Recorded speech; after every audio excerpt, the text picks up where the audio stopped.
It's a big victory for India. Tawahur Hussain Rana is all set to come to India and face trial for all that he did in the conspiracy of 26/11. If you recall, Maharashtra Police, Mumbai Police, NIA have all argued that Tawahur Hussain Rana was not just a party to the 26/11 conspiracy, but he actively aided David Coleman Headley. As per the evidence gathered by India so far, David Coleman Headley, who was given the role of recce by ISI, he reached Mumbai using the immigration office cover of Tawahur Rana. Tawahur Rana used to run a travel agency, and he helped David Coleman Headley get the papers so that he could get a visa issued in his name, and this visa was ostensibly because Headley was pretending to be opening an immigration office at the behest of Rana's company. Now, Rana's extradition is something that India has wanted for long. He appealed against that extradition at the lower court of US, then the Court of Appeal, and finally the Supreme Court, all of which were rejected. And then, in a joint statement, President Donald Trump announced in Prime Minister Modi's presence that US government has decided to send back Tawahur Rana to India because, as Mr. Trump said, he felt that he must be brought to justice for the kind of mayhem that he and his co-conspirators caused in 26/11. What does this really mean for India? It's a big victory.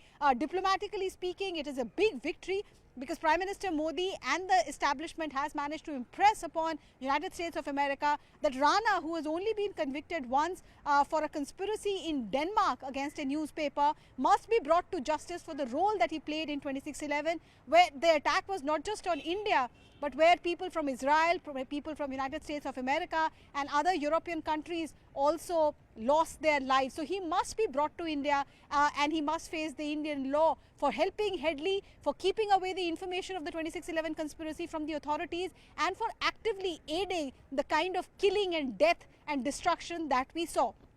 What happens from here on? Foreign Secretary has made it clear that there are still a few more steps that have to be taken care of. So those steps, those modalities, fixing the date and time and the manner in which Rana will be brought back to India, that will be work in progress over the next few days. But Indian authorities are quite hopeful that it's only a matter of a few weeks and not really months before Rana can be brought to India.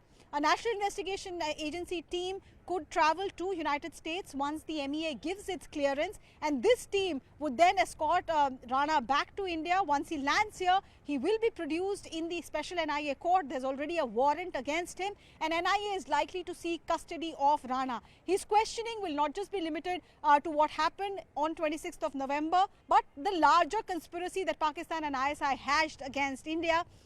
NIA believes, the Indian establishment believes that Rana could be aware of a lot of other players who could still be active in Pakistan, who had a role to play in the 26/11 conspiracy, and that will also be something that his interrogators would want him to answer. So the ball has been set rolling. Like I said, it's a huge victory for India. What Donald Trump said in Prime Minister Modi's presence has been hailed by one and all. Devendra Fadnavis, in fact, said that we are ready to house Rana in the same jail in which Kasab was there. As far as security is concerned, it's not a worry at all. He also said that it is time that Rana faced the Indian law and was brought to justice. Final justice is what Devendra Fadnavis said Indian victims of 26/11 deserve.